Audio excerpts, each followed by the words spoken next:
Nick Saban's got this great quote where he's like, high achievers don't like to be around mediocre people. And like mediocre people don't like to be around high achievers. Okay. I like people that are better than me, or doing like, I'm not afraid to be in a room where people are, doing things that I've never dreamed about doing or whatever. Right. Because I feel like I can learn from them. But then you have certain people that are afraid to be around people that are smarter than them or better than them or whatever, because they like to be the smartest person in the room.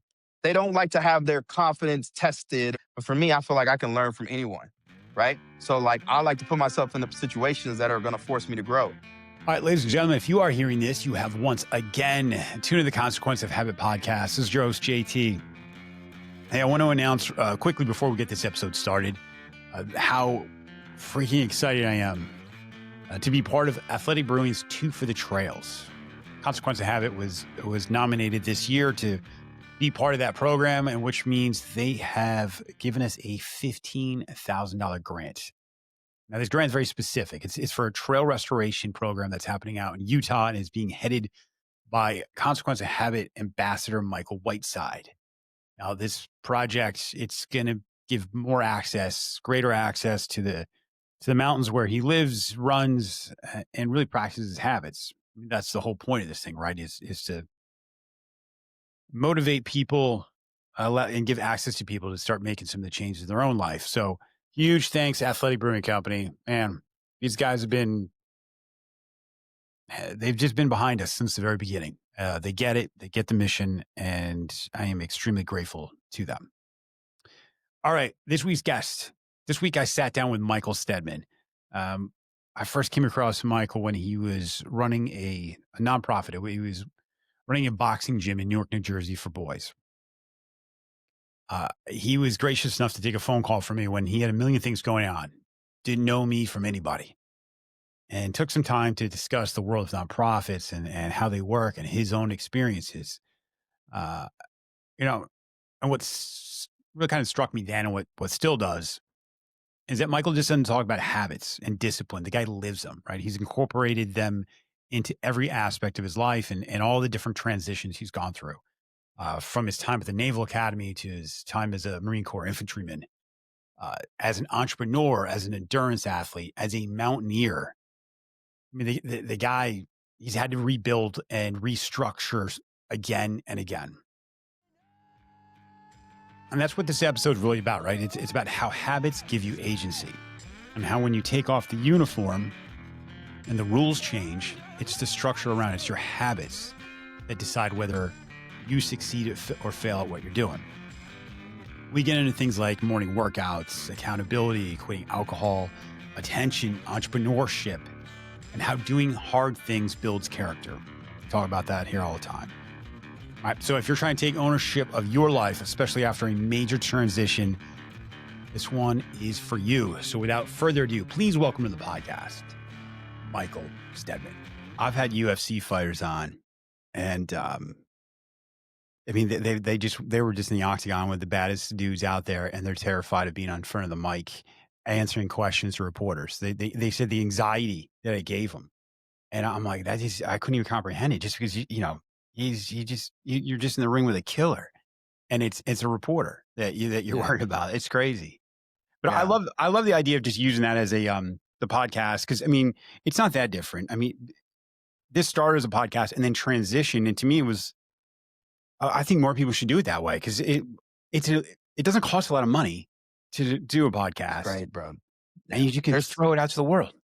Something special about writing. There's something special about podcasting, especially when you care about the topic. I think the thing is, people have ego associated with it. Like, ain't nobody Joe Rogan. There's one Joe Rogan.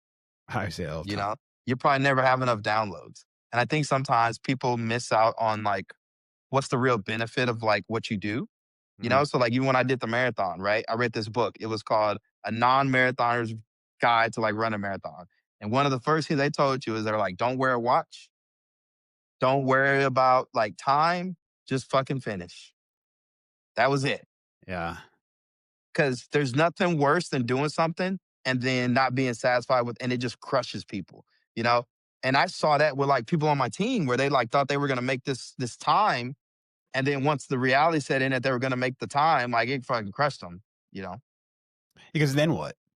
Like Yeah. Cause you're after like, that, yeah, it's like it's an endless thing. And you just kind of keep pushing to the next thing. Um, yeah, and I've actually I've been impressed with the videos you've put on there. I think some of the stuff that you said it has spoken to me. Not just the LinkedIn. I was just listening to some of your old podcasts today, and when I think about Consequence of Habit as a brand, and you're gonna have to excuse me. You were talking. I forget his name. Is it guy out in Illinois? Yeah, runs a wedding.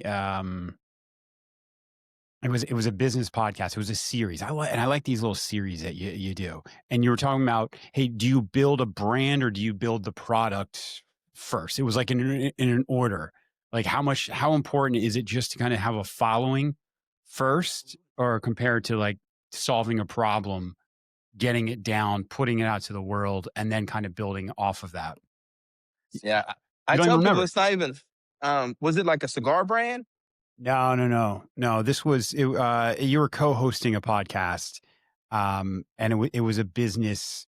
It was a business podcast. I thought the other guy ran like a wedding venue, a hosting place. Um, that's all right. Well, I'll come back to it. I listened to it yesterday, on my deep dive into Mike Steadman, and when you put your name in, uh, when you're searching podcasts, there's a lot of podcasts that come up. So I was like, Yeah, I knew, yeah, yeah. I had no idea that you had done that many. Oh no. You know, it was funny. I just think of the internet like a canvas, you know? Like that's the thing. Cause like I just create stuff and I put it out, you know? So where did that come from? Like, I mean, you come out of the Marines, uh, was being an entrepreneur, was doing the work, with the gym, working with youth, helping them not just in boxing, but also in just life skills, building businesses, being entrepreneurs. Was that something you already knew you wanted to do when you were in the Marines, or is this what was that Not transition like? really. I mean, honestly, I just wanted to coach boxing, right? Boxing was very impactful in my life. I was a national champ in Navy, 3-time national champ, 2-time most valuable boxer, captain of my boxing team. And, I was raised in a single parent home by my mom, Mike Steadman. And sadly, while I was at the academy, my sophomore year, she suffered a stroke. And so it left her paralyzed on the left side of her body. And she's basically been in a nursing home ever since like 2008.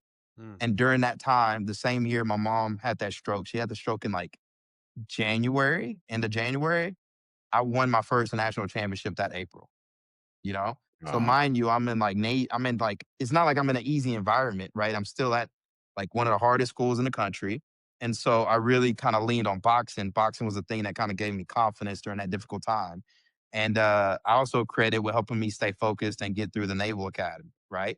And then when I went to the Marine Corps, Afghanistan, Japan, and the Philippines as a Marine infantry officer, but I always had this connection with boxing. I always wanted to give back to it. So when I decided to get out of the military, I moved to Newark, New Jersey, because it was in close proximity to New York City, which is like the mecca of boxing, so they say, right? And I basically just kind of stumbled upon an opportunity in Newark to open a free gym. The goal was to always do that, but it was like I literally managed to pull it off. But that was when I became an entrepreneur. It was like, okay, I got this space for this gym. I got no money. I need to fund it. How do I fund it? I'm going to fund it through a nonprofit. And then, but then doing the nonprofit thing, realize how like hard that is. And then also for like a category where there's no money, which is like boxing. And just to put it in perspective, let's say like, what's the market cap for boxing, right? If Floyd Mayweather makes $20 million in a boxing match, he's the market cap for the sport. You know what yeah, I mean? yeah, yeah. So, and I'm in amateur boxing, which is like, there ain't no money in amateur boxing. So you can kind of do the math. And like you mentioned, I took a job working at a boys' private school that was all boys at the time. They've since gone co-ed, and I ran a residence hall. So basically, I got to work in the evening, and I had the day to myself. And part of my contract with them was like, hey, I'll do whatever. I just want to coach boxing. And so it was a lifestyle play because I knew it would let me coach a boxing, have a lifestyle that would let me kind of do the stuff I wanted to do. But it got to a point to where I got out the Marine Corps in 2015 and that's when I moved right to Newark, right? Straight from Camp Lejeune, straight to Newark. But then in 2018, I decided to leave that job to focus on entrepreneurship full time. Right then, 2018, 2017, it was a wild time, right? There was all this like, you know, we need more veteran entrepreneurs, Yeah, yeah, yeah, Bunker yeah. Labs, everybody's, WeWork had just launched, the veteran in residence program. So there was just like a lot of buzz about like, hey, entrepreneurship is this great pathway for vets. We need more veteran entrepreneurs. And I was like, I'm a veteran. I'm an entrepreneur. I can do this. And so I went all in, got really punched in the face. And then most of my entrepreneurial stuff has been like out of survival, to be honest, right? Like if you think about it, Yeah. right? 2018, I made the entrepreneurial leap full time, right? So what does that mean? We're in 2025 right now. That's 7 years out of a traditional workforce. You see what I'm saying? Yeah. So what am I going to do? I'm going to go, take some entry level role and be like 7 years behind in a skill set or something that You're like, in, man. you know? You're in it So now. it's like So I'm really all in it. You know what I mean? And so basically I just got to stay sharp and figure out how to stay alive. mm. Yeah, there really was. There was this huge push. I'd gone to I was part of the Bunker Labs thing for a bit. Like they had the app, and a good friend of mine, John Kleck, in Philadelphia, was part of that, and they were doing like the Shark Tank stuff for veterans, and but I don't see quite as much anymore with the whole veteran. I guess. I got a theory about it. All right, let's hear it. All right, you remember that picture of the Marlboro Man, like the Marine in Iraq that was like smoking a cigarette? Yeah, yeah, He yeah. had his Kevlar on, Mhm. covered in soot, right? And they nicknamed it the Marlboro Man. Yeah. You know, a lot of entrepreneurs from that 2017, 2018, right? People been punched in the face, man. They done gone through it. Yeah, Freaking divorce, business shut down, dreams deferred, business models not working. So all your kind of seniors are like, hey man, let me show you what's really, yeah, because yeah, I just think we're people, the hype cycle, right? Like it's one thing when you're first kind of starting out and y'all are kind of all in this together and you start talking a lot of old heads like vets when they transition out, they didn't have what we had in 2017, 2018. They didn't have what we had now. You just kind of got scattered to the winds and you kind of went and figured it out.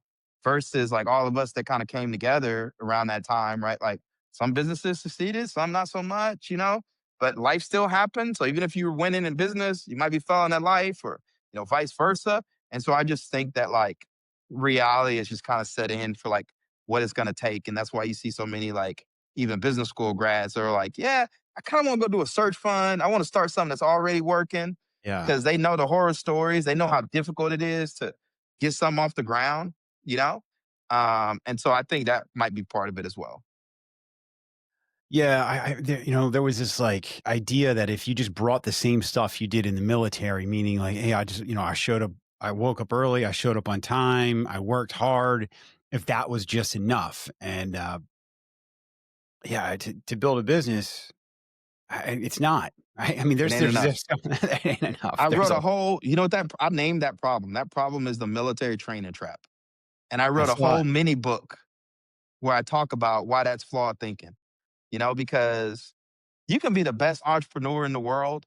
Let's say you went to freaking Naval Academy, graduated magna cum laude, freaking was, a Navy SEAL, then found your way into Harvard Business School, graduated cum laude there, raised $50 million. If it's 1968 and you're opening a vegan barbecue restaurant in Biloxi, Mississippi, the market ain't there, buddy.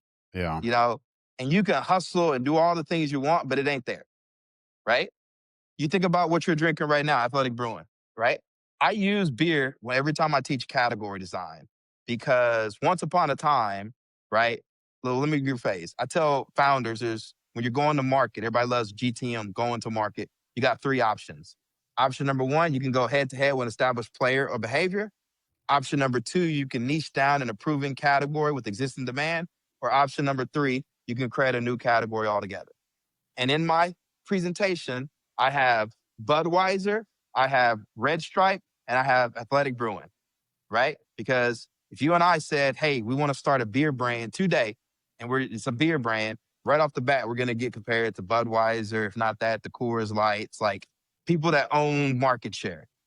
Or we can niche down and let's say Jamaican beer. That's an example. Or more recently, I came across Smithfield's Brewing, which position themselves as Japanese craft beer, right? So you start to see where the kind of niche opportunities are.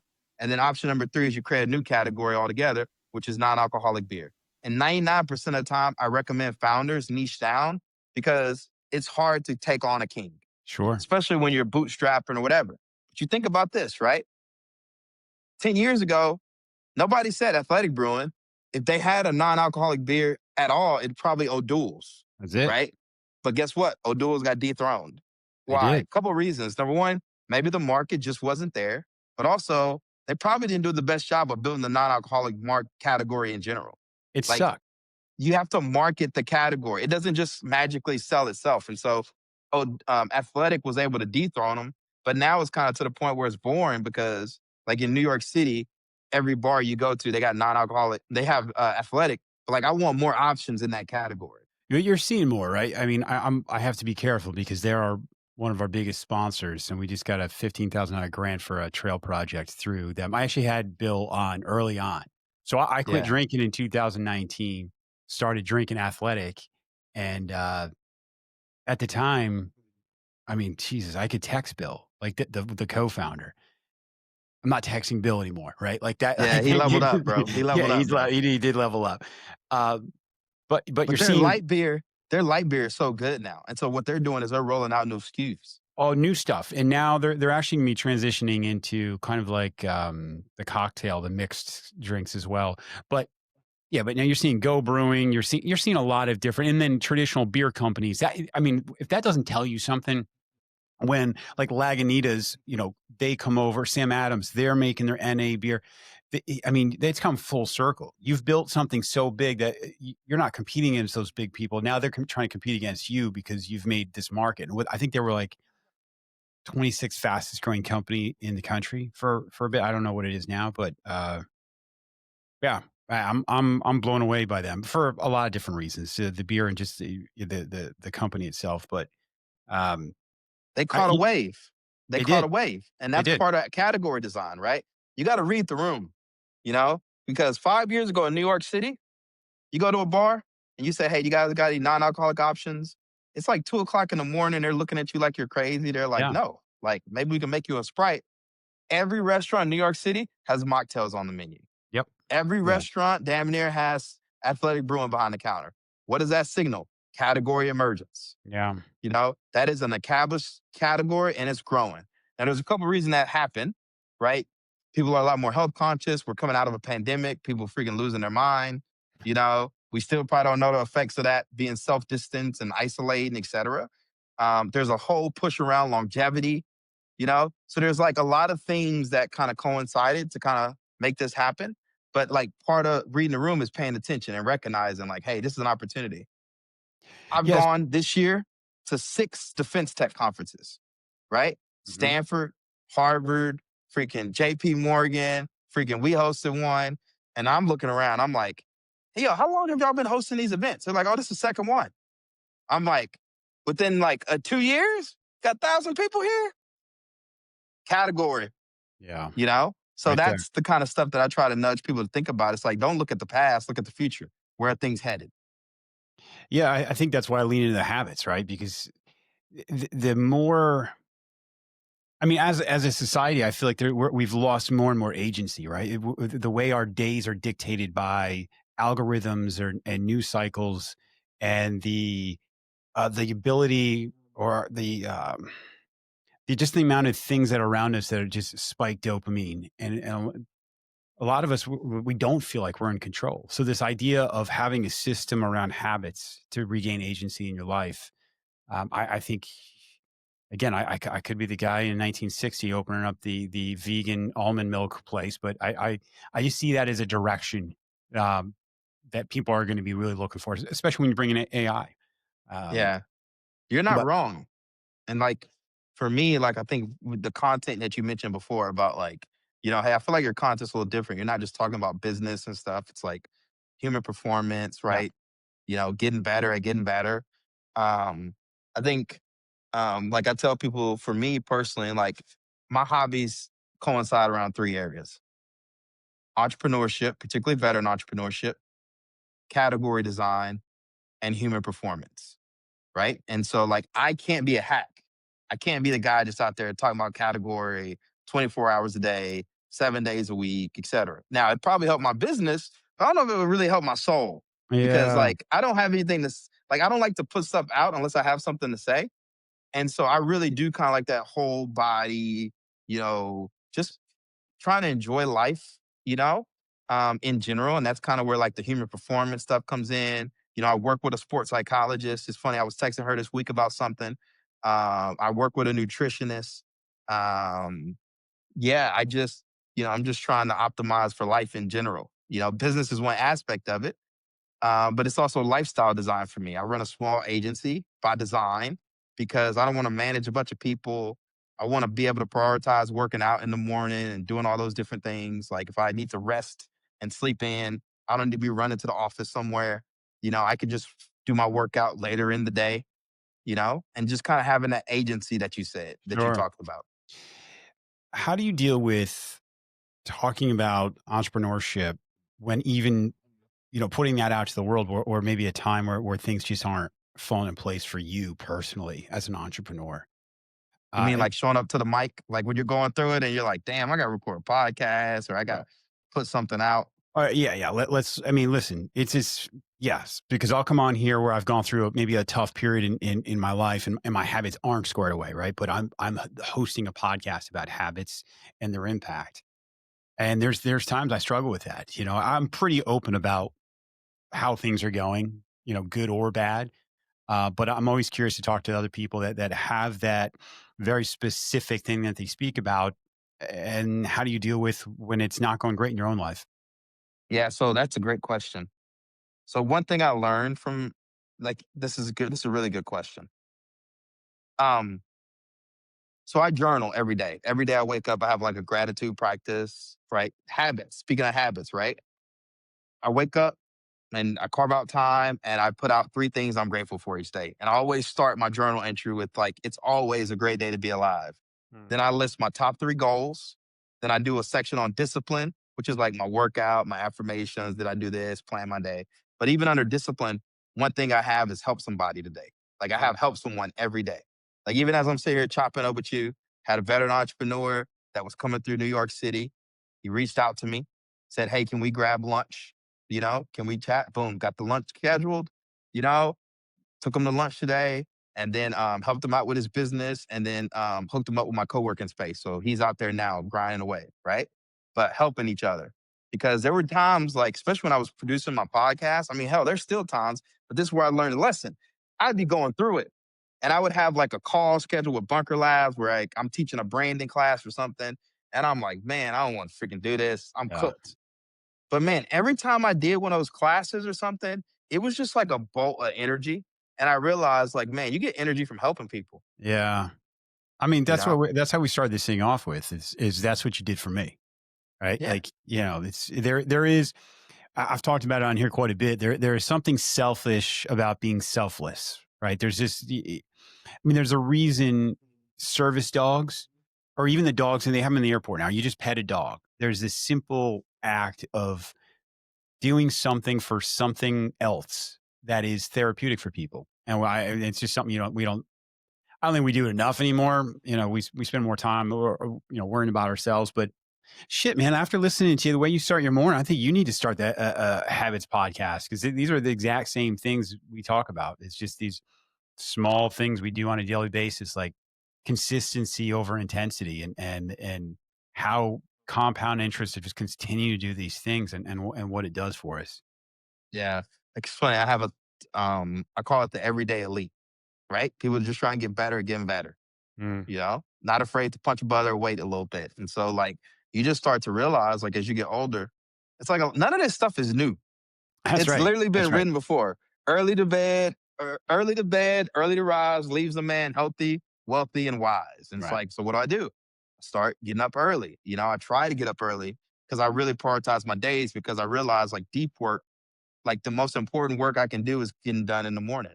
You and I on the not drinking alcohol tip. It's funny when you tell people you don't drink alcohol, they always assume because it's like you had an addiction or something, or like there were some times where like, I tell people I don't drink and they're like, oh, they assumed I was a member of like AA or something. But nothing against it. But for me, it was very simple.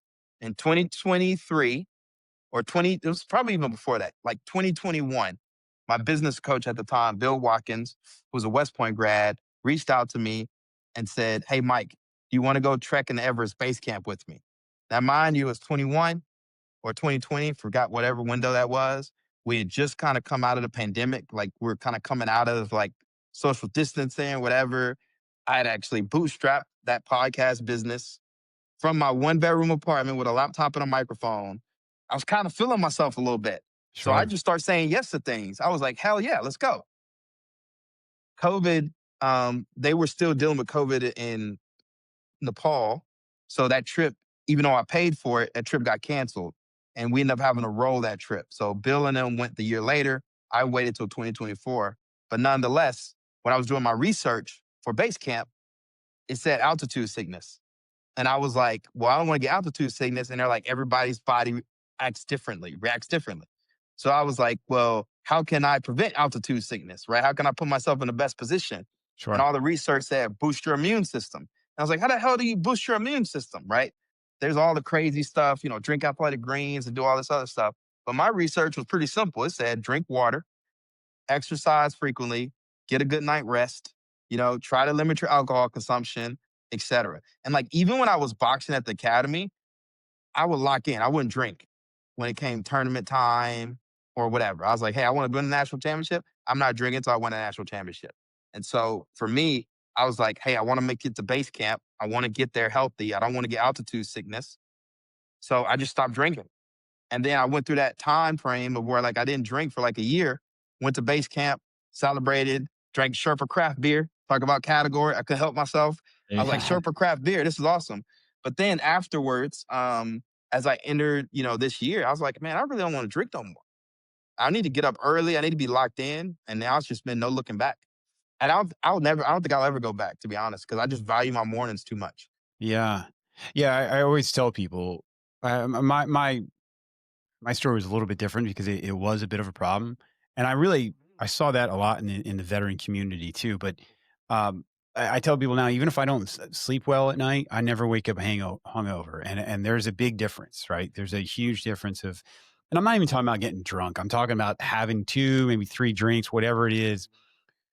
It bookmarks your day. The day, you stop doing certain things, if you're going to be having some beverages, and your day probably starts a little differently than if you had nothing the night before. So yeah, I tell people, I mean, it is definitely a level up, whether you have a problem, whether you don't have a problem. If it doesn't work for you, it doesn't work for you. And I think we're seeing a lot more of that. Uh, but And I want to go back to your boxing. This may be a AI hallucination, but AI told me that you did not box before the academy. Is this true? I did not box before the academy. I All learned how right. to box at the academy. How does that happen? Because I mean, I get anybody can learn to box, but to get from not boxing to an elite level of boxing, what were the habits? What was your mindset? How did that take place? So what's nice about the Naval Academy is like it's freaking Sparta, Mm. you know. I know West Point, I ain't gonna lie, I gotta give West Point a little credit. They're more Sparta than us because it's remote. But like, I mean, one thing I appreciate about the academies is it exposed me to people I call uncommon humans. Mm. Like I never saw these kind of like in my high school, if there was maybe you have like one or two, the guy that's like the valedictorian and like the star athlete. But like I Sure. met people at the Naval Academy that were like the total package.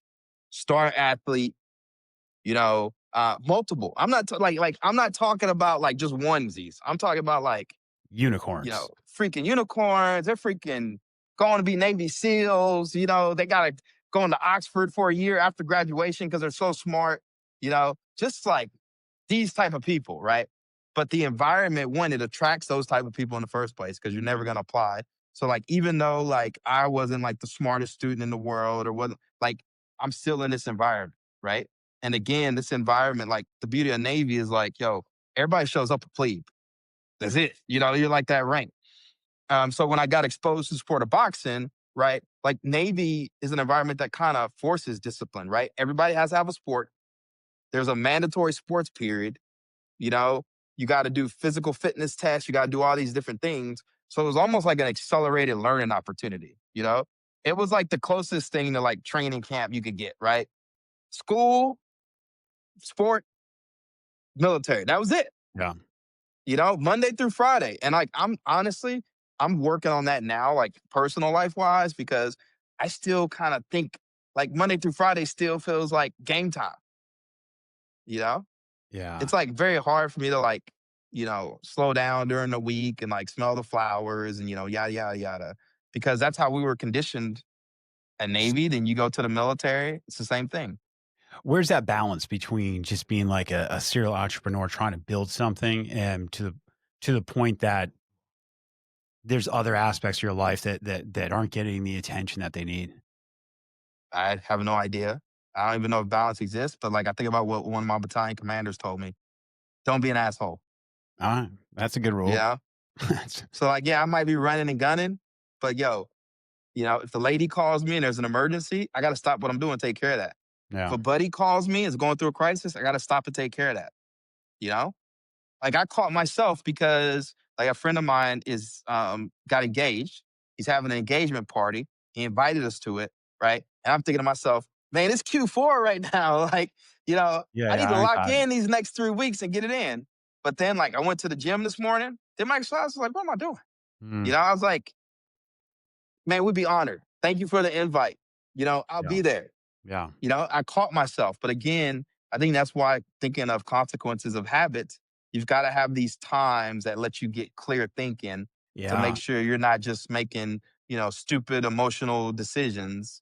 And I was just very peaceful. Like I was telling my nutritionist about like one thing is like I'd like to drink coffee, the latte. You sit there and as much as it's about the taste, it's also the ritual, Mhm. you know?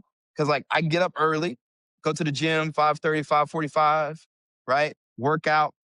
And then at 7 o'clock, I walk across the street to the coffee shop and I order a latte. And there's just something nice about like sitting there, kind of drinking that latte, whatever. And it's like you just get like mental clarity. And so like I walk from the gym and I text, my fiance and I text my friend and I was like, yeah, we're coming. That was it. That's what you needed. Yeah.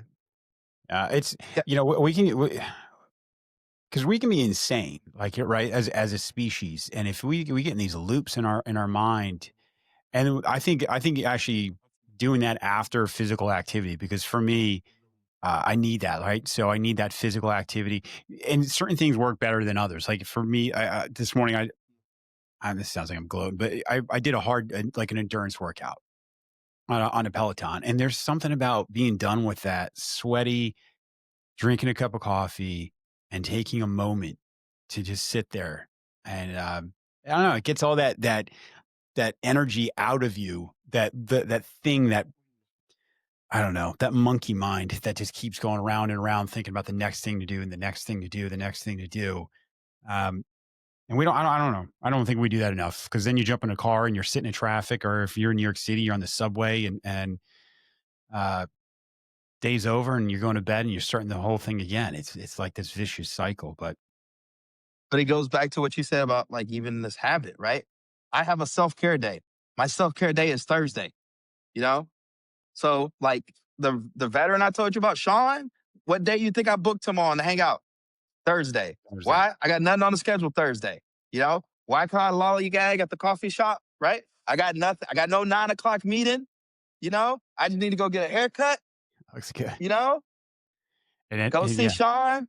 Me and the lady, we're gonna meet tonight. We're gonna go do the little sauna cold plunge, grab Nice. dinner, you know? But it's like I put that in to create the kind of quiet in the storm. Because if you try to get a hold of me Monday through Wednesday, I'm like head down, Yeah.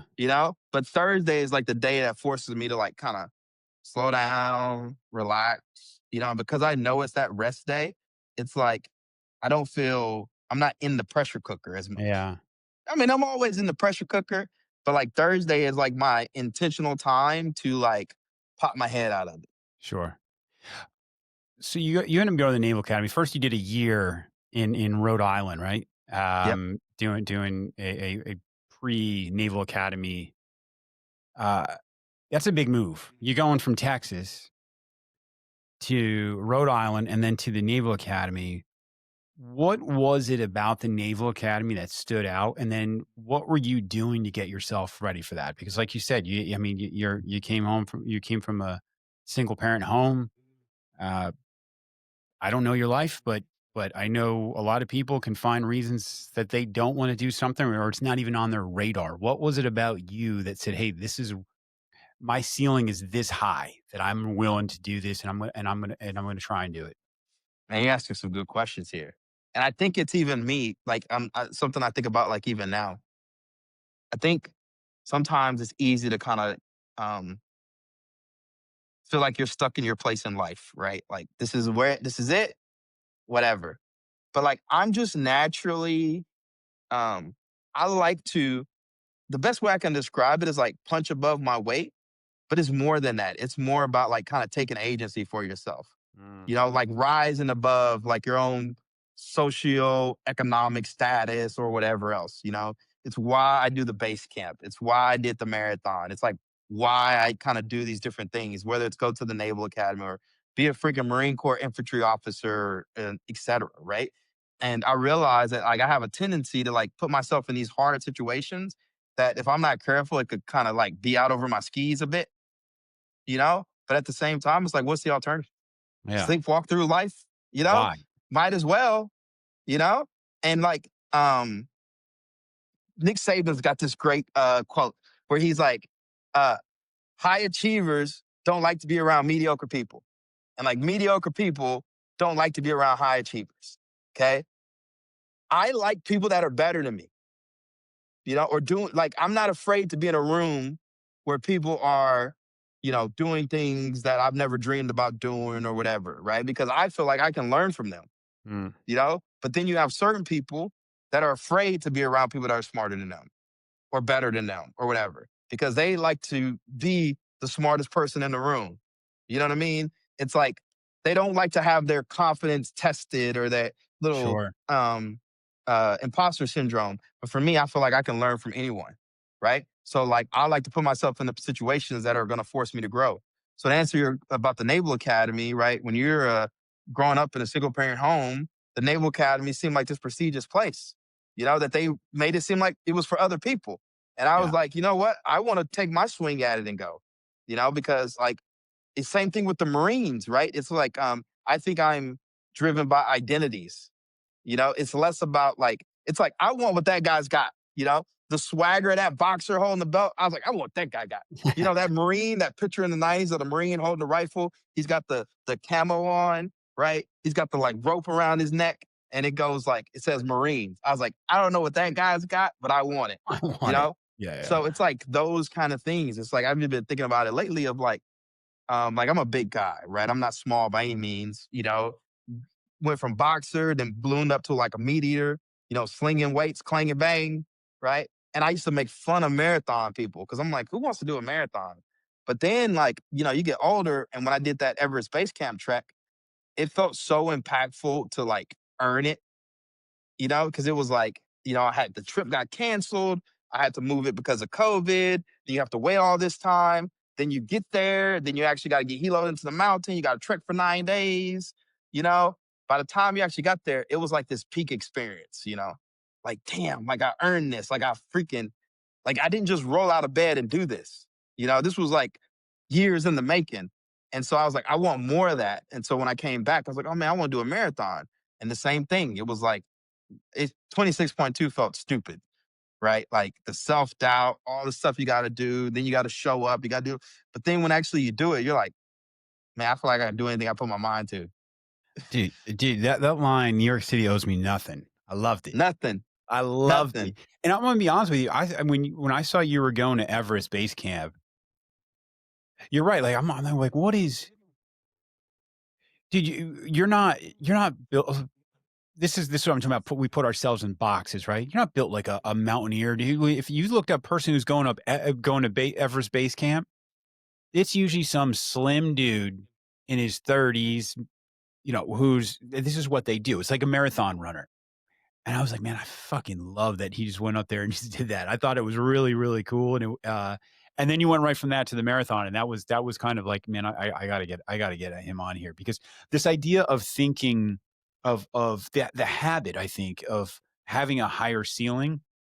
I was having a conversation with my son, because I've kind of come to this epiphany. I'm 50, right? And I've kind of Yeah. come to this epiphany later into my life. And he's 17, and we were talking about his future. And I'm like, wow, you can do this, and there's people that build the, whatever, right? They can be very successful, and he goes, well, why didn't you ever do that? And man, it struck me. I'm like, oh, I didn't know I could.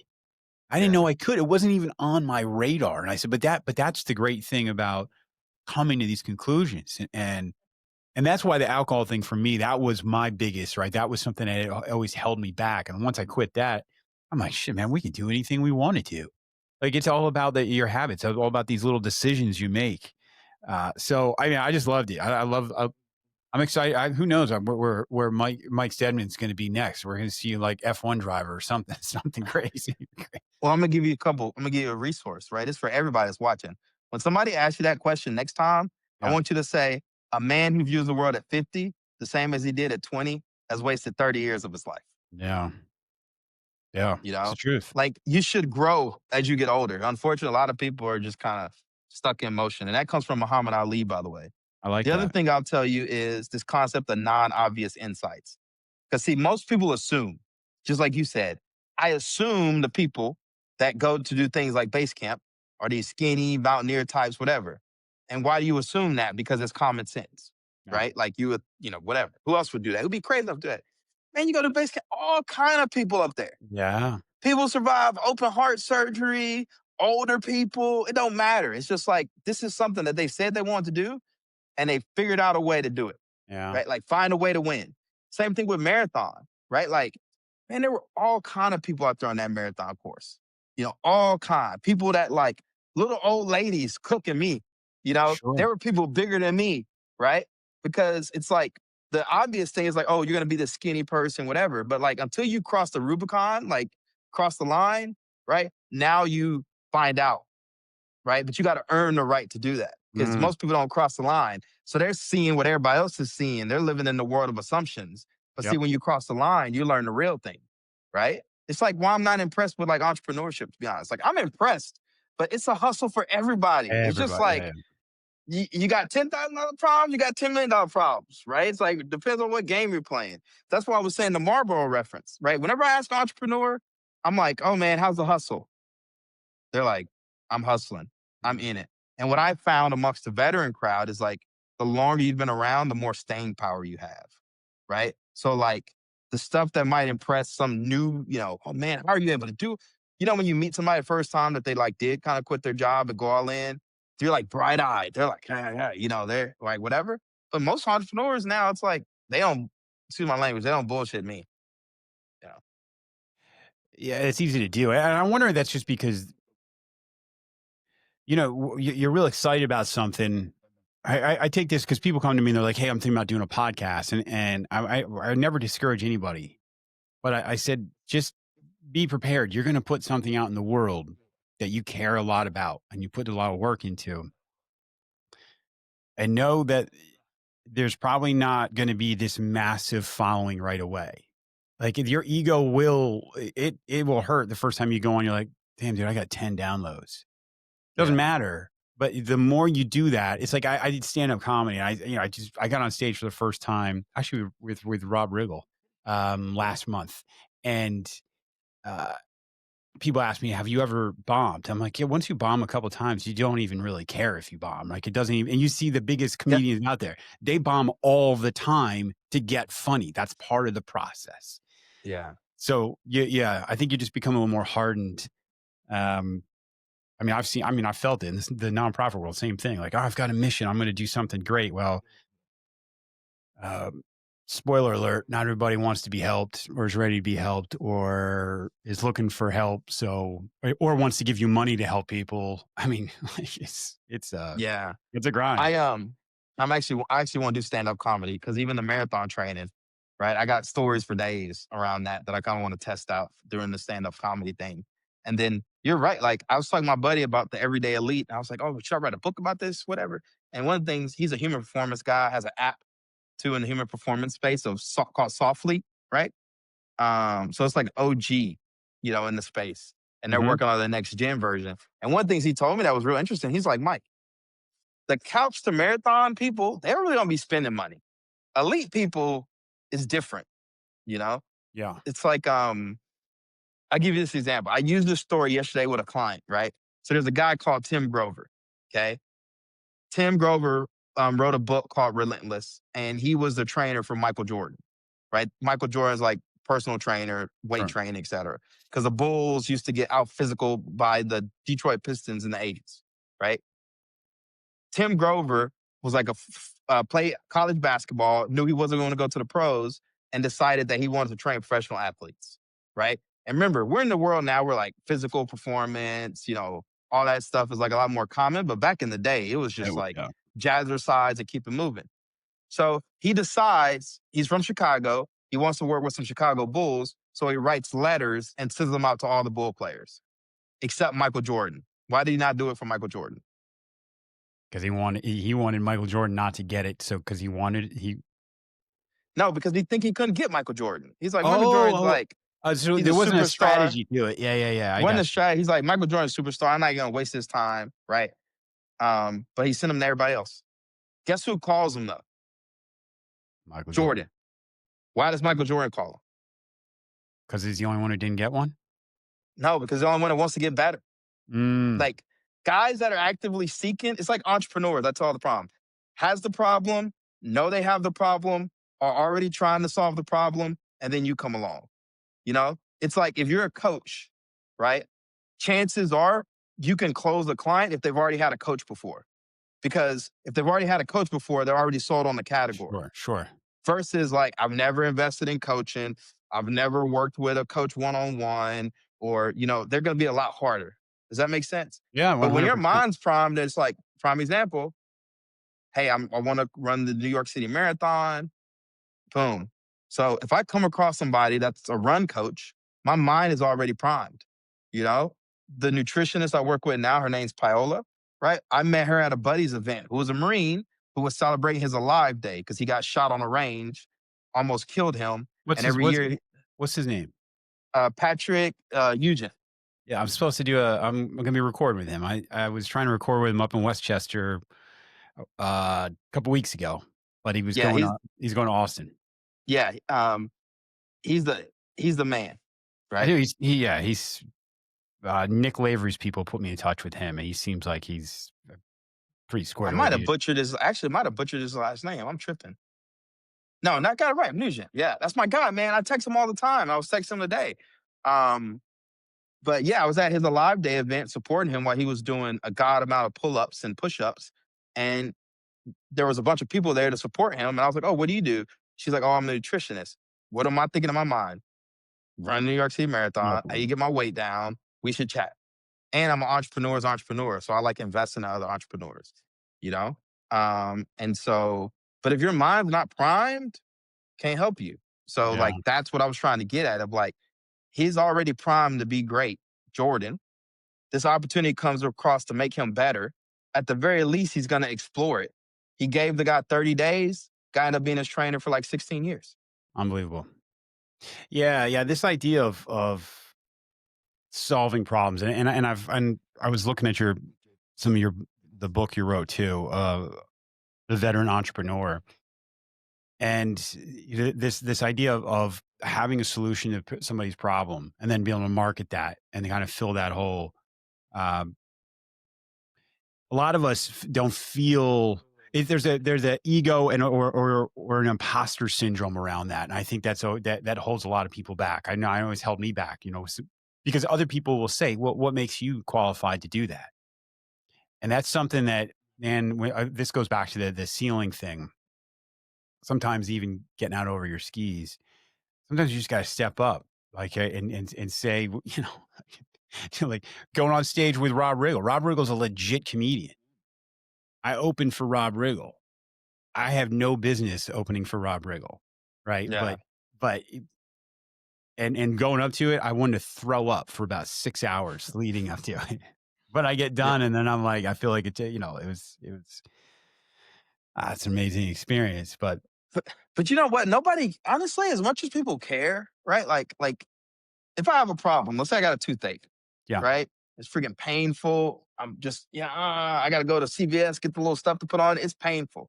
If you can fix my toothache, right? I'm curious, you know?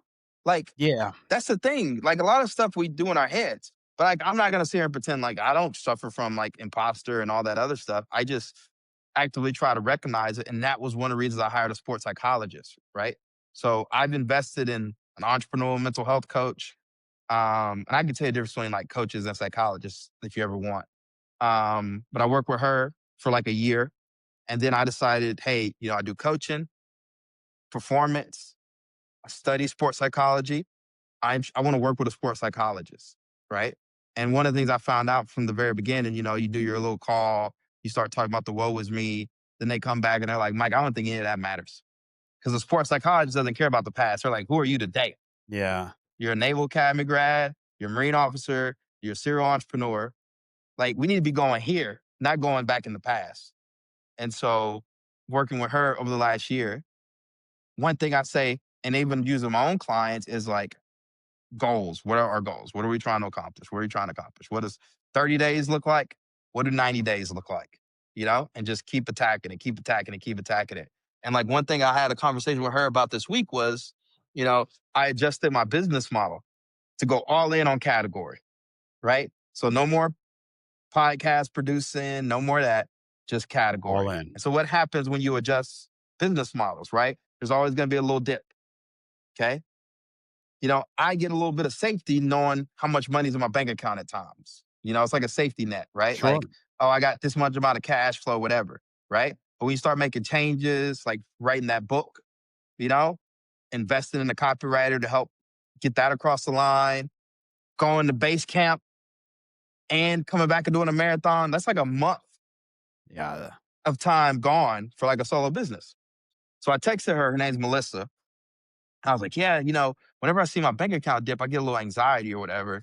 And she sent me a voicemail and she was like, Mike, it's completely fine. It's completely normal. But you need to think of it more like sport.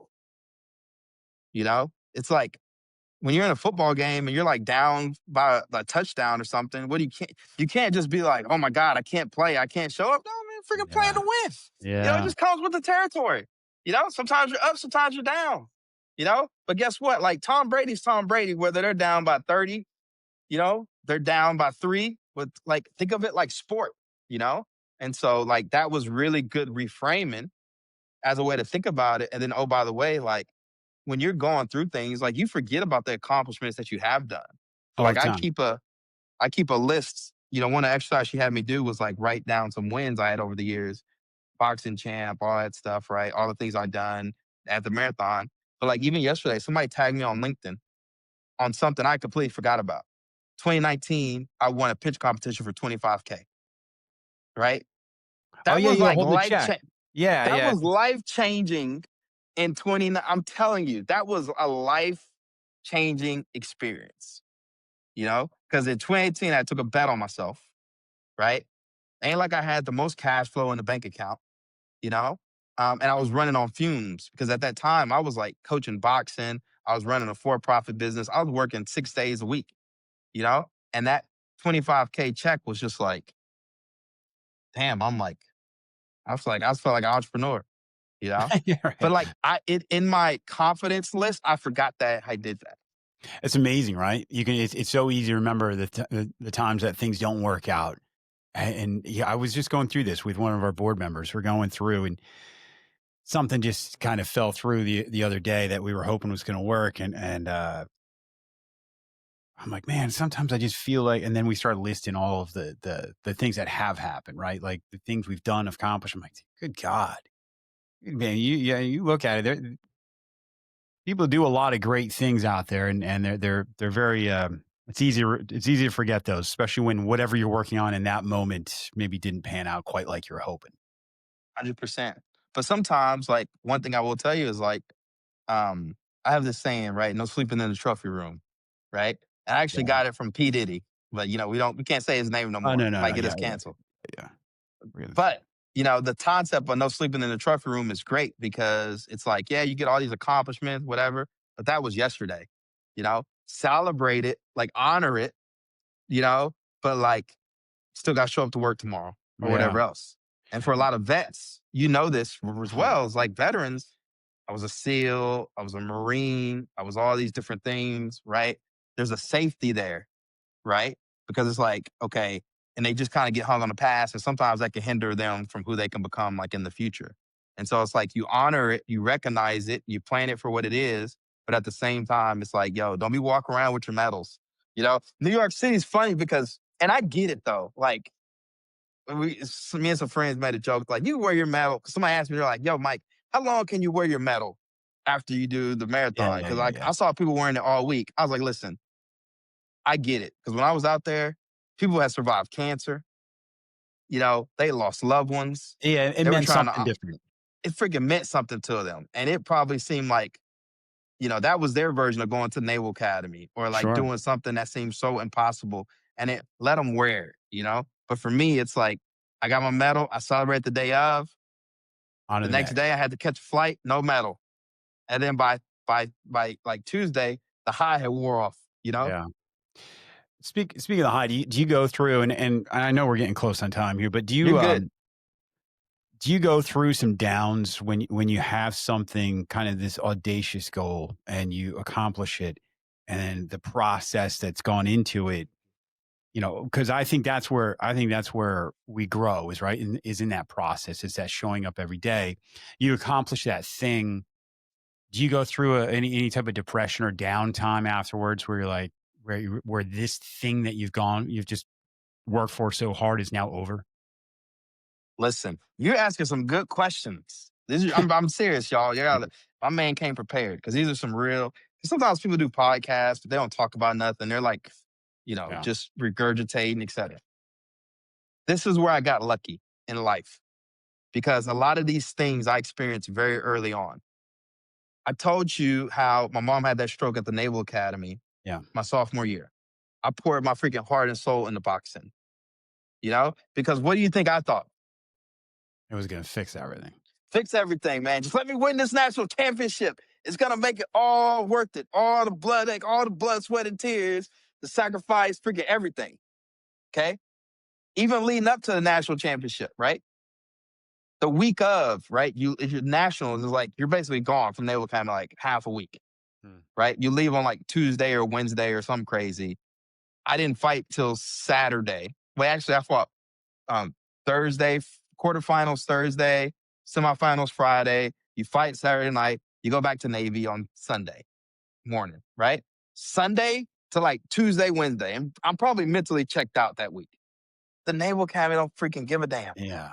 Yo, we're taking like 21 credits. They're stacking classes, makeup tests, quiz, everything. And at a certain point, you just got to say, hey, inshallah, God willing, we'll figure it out.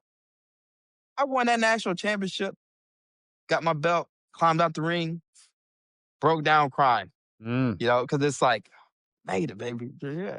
Yeah. But even that night, like I remember celebrating by smoking a cigar and I could kind of feel life hitting me a little bit, like coming back into my periphery. The next day I woke up, mom's still in the hospital. I freaking got, so much tests to make up and homework and whatever, right? Freaking, I went through it. I was super depressed. Sure. Because I realized that wasn't going to solve all the problems. And so much so that like, you go home over the summer, right? And I went home that summer, right? But I went to a very different home. Mom was in the nursing home, you know.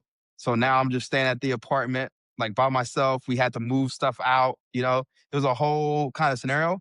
Came back that semester, was really, really depressed. Didn't even know I was depressed. It's funny. I think I know what that is now because I just was like, I'm freaking take my classes, the whole thing, But luckily I had mentors that kind of stepped in and helped me out. But like now I can recognize those signs, but I didn't have a name for it at the time. I just was like, Sure. but that is exactly what you're talking about of like, hey, this boxing thing ain't going to solve all my problems. Yeah. Yeah. I mean, I've seen it. I mean, I've seen it myself, even on a smaller scale. Like you train for a race, I've got something coming up and then it's over. And you're like, wow, I feel kind of lost, right? I've had this thing that's been really important and it's over. So you just Yeah. keep looking to the next one. And so yeah, I completely get it. Uh, like some of the closing questions is going to be what is one habit that you would change in yourself if you could, well, not if you could, it's just one thing you're like, this isn't serving me. You've already talked about alcohol just being gone. Is there anything else out there you're like, man, I could probably do different with this? Probably with the exception of like LinkedIn and checking things like social media, Yeah. in general, because like one thing my nutritionist has me doing is like tracking my intake, like all my Oh, meals, right? yeah, yeah, yeah. And when you start tracking stuff, it's like, damn, you start getting visibility. Like I eat a lot more than I realized, or Yeah. like these frequent or whatever, infrequent. And like, as you get older, your time matters like a lot, like a freaking lot. It's like when you're younger and you don't have money, you're broke as hell, and you're thinking about people that have private jets, and you're like, why would you ever have a private? I get it now. Yeah. I get it. They're like, yo, I don't have time. I'm not about to wait in line. You know, like this jet, $60,000 one way, I'll pay it if it's gonna let me close this $100 million deal versus like, so like I get it, right? Like I get how important that time is because like you're not gonna get it back. So, things that are not optimizing my time for the most part. Where can I get time back? So like, social media. It's funny. My case broke on my phone Mhm. and my fiance keeps asking me if I want a new case. And I'm like, no, because when I realized without the case, it's kind of a pain to kind of use my phone a little bit, It's better. which in itself is like really helpful, you know? Dude, listen, I've got the brick. Have you seen the advertisements for the brick? Uh-uh. So it's just a little thing I put on it's on the fridge. It's a little magnetic thing, and you just take your phone, you download the app, and they say brick your phone. You hit the button, you put it on there, and it wipes out, not wipes out, but it makes where you can't get on any social media. Yeah. And then I do that in the morning before I go to work. And come Monday, I will pull my phone out, not even thinking about it, because this goes back into agency, and I'll just go to open up LinkedIn, Instagram, something, and the message says something like, "This is a distraction. Get back to what actually matters." Something along those lines. And yeah, I 100% need it. It's just the way I think engineers of whether it's food, whether it's technology, whatever it is, they Yeah. know us way better than we know ourselves, and they Yeah. know the loopholes. So, all right, what is one? You've already mentioned the alcohol and the journaling. What is the habit that you think really levels you up the most, or makes you kind of feel authentic? Working out in the morning. That's it. Sit, man. Like, listen, something about working out keeps the demons at bay. Yeah, If I have the same hard scenario, impossible scenario, right? Super stress test, pressure cooker scenario. There's a difference in how I feel going through that and making decisions about how to navigate that when I'm working out and I'm taking care of myself versus when I'm not, 100%.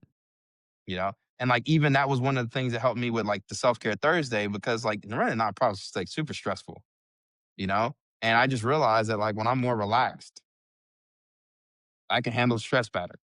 When I'm not relaxed, it's crazy. So I have to do things that help put me more in like that state of relaxation. But like I'm willing to down the vine now of like get some movement in the morning. I Yeah, don't care if it's 20 minutes, if it's 30 minutes, there's just something about how like the world feels like after exercising in the morning. You get that jolt of energy, yeah, all those different things. And it's like now it's like I'm not Jocko. I ain't freaking, I ain't never gonna pretend like I'm those guys, right? Like I'm like, oh, oh, discipline equals freedom. Get up in the morning. That phrase living in rent free in the back of my head. But one of the things I learned during marathon training was that like, and I'm gonna go back to like the sports psychologist again. One thing I hired her for was because I was like, I feel like I'm on the up and up, but I feel like in order to get to where I want to go, I got to be more disciplined. Because when you're more disciplined, you can trust yourself. You're like, yeah, I'm the type of person that could put something on paper, a goal, and actually hit it. Or like, if I don't hit it, I put myself in the best position to hit it. And I felt like my discipline was slipping. So that's why I also wanted that extra layer of accountability. Okay. And I also told her, I was like, man, I have this vision of being this guy that like, even when I travel, I'm still getting up and doing my workouts at the hotel gym or whatever. Freaking never happened, right? Because, you're in SF, you land late, all this other stuff, right? But when I did the marathon the next day, so I had to go to SF. The New York City Marathon was Sunday. I had to catch a plane to SF on Saturday morning. On Monday morning. Tuesday, I got up. And you know what I did? I freaking walked on a treadmill for like 20 minutes. And that was when it clicked. I was like, damn, this counts. Yeah, dude, that's You know? it. It does. I was like, oh, I always had this vision of like doing like CrossFit WODs in the gym or Oh, doing a bunch of burpees, whatever. I was like, man, I'm walking on a treadmill. I can do that. Freaking yeah. walk the treadmill, do 20 minutes, little chest, boom. Tuesday, what did I do? Same thing. Switched up the exercises. Wednesday, what did I do? Thursday. So then when I got back, I was like, damn, that's what I did. I was like, I worked out every day while I traveled. Now I had the wrong perception of what that would look like. So like now I understand, and I think part of us too is like, especially for vets, like you gotta let go of that ego, right? Yeah. I talk to people all, in the military, if you can't get an hour and a half, you're like, I'm not even gonna go to the gym. This is a waste of time. Yeah, I just had this Now, conversation. Yeah, I yeah, feel like I'm having deja vu because this yeah, exact same thing where people like, dude, if I don't have 45 minutes, there's like no point. I go, that's ridiculous. If yeah, you have 20 minutes, you did something, you can mark it off because I'll yeah, have my habit tracker and I love filling in the bubble next to workout. Now the yeah. definition of that for everybody is different, but I know maybe the fact I just went for a walk with my wife, to me, that counts. It I did it. counts. It Might not counts. be ideal all the time. People No. aren't serious though. How many people you meet like, oh man, I need to go to the gym. You got gym membership? Ah, I got Yeah. gym. I just work out on my own. How old are you? How long have you worked out on your own? Freaking never. It's Yeah. not gonna happen, buddy. Yeah. You've run that experiment enough times to know what the outcome is. I Yeah, mean, yeah. And I love it. So just like the cracks on your phone, I mean, it's okay to say, I need something physical or an accountability thing. We all want to just say, I can do it on my own, right? I'll just be disciplined on my own. The reality is that is those are unicorns. Those are your jockos. And I think that's where, I lose people, not I lose people, but I'll say, I look at somebody like that and I don't relate to him. I mean, I don't. That's not me. Like I know I have to take my phone and pay for something to not use something I pay for. That's yeah, insane. But at the same right. time, I'm okay with that. I mean, that's just the way it is. And you know, And we need to share more of this because I think that's the other thing is like people, they see, the people that they look up to and they see them thriving, but they see the 20%. They don't see what the rest of the like no. 80% looks like and like how they're able to do that. And like, so for me, like one reason I hire coaches, it's that extra layer of accountability. It's like, I said this is important. Every week I got time blocked off that holds me accountable for what I said was important. You know, It's like a I contract. feel it's a contract with yourself, Yeah, you that's know? it. And that's where Yeah. self-esteem is. And that's when I talk about habits, people are like, yeah, I get I'm supposed to have good habits. Like, like you're not saying anything I don't know. And then I go into the fact, yeah, well, we also have the highest rates of anxiety, depression, obesity, suicide, addiction. We know that. But this is the problem. There's so many ways to break those contracts we make with ourselves, right? But that's where self-confidence comes from. So when you can make those contracts and then put whatever systems in place to be able to uphold that, that's where people start liking what they see in the mirror. And I'm not talking about physically, right? I'm talking about what you actually at 2 a.m. when you wake up, how you actually feel about yourself. Yeah.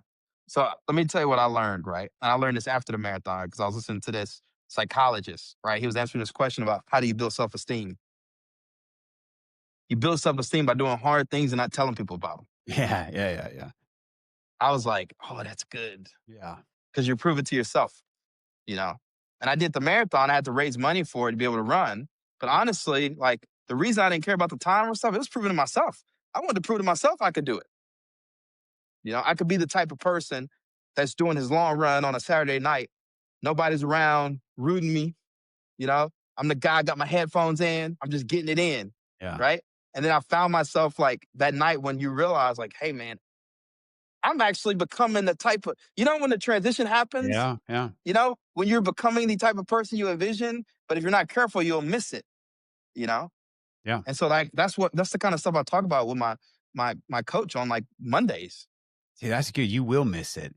But when it's gone, you'll look back and realize it was there, but you never even realized it. Never realized it. Yeah. You know, we're not we don't always see ourselves how other people see us. Like even now, right? Like I'll catch up with people that I haven't talked to in years, and they're like, "Man, Mike, you freaking doing marathons, you're going to Everest, you're doing all this other stuff." For me, it's like it's not that serious. It's like I just made the decision and I crossed the line and I did it. But then it's like, and even some of my buddies, like when you go to Naval Academy, and a lot of brothers walk around in Patagonia, or wearing North Face, Right. right? I'm Right. just gonna tell you, Yeah. And I remember seeing some of these brands. I'm like, oh, whatever, wear something like that, right? I grabbed dinner this past weekend with some brothers. They was like, oh, we see you rocking the Patagonia and a little Sherpa hat. And I was like, damn, I caught myself, right? I didn't even recognize it, you know? But like, yeah, sometimes we just it's a little subtle shift, you know? Yeah. Listen, Mike, I appreciate you taking the time to do this. If people like what you're saying, they want to hear more, they're looking for some of the services that you're offering and coaching, how do they get in touch with you? Just reach out to me on, I actually have a website, ironmikesteadman.com. I need to work on it, right? But just go to the website, shoot me a message or connect with me on LinkedIn and we just go from there, just have conversations. And anytime you want to talk about getting better, right? I'm always down to chop it up on a pod and like share lessons learned because this is where I'm at in my life personally, right? Like, it's like, I'm just trying to learn as much as I can about like showing up for myself and showing up for others. Yeah. Awesome, man. Well, let's just say this is the first of many to come then. So I appreciate it. I appreciate you having me. I mean, listen, when I come up there, because Patrick wanted to do it in person, and if you're close to him, when I come up there, I'll bring up my stuff and we'll do it. We'll do one in person.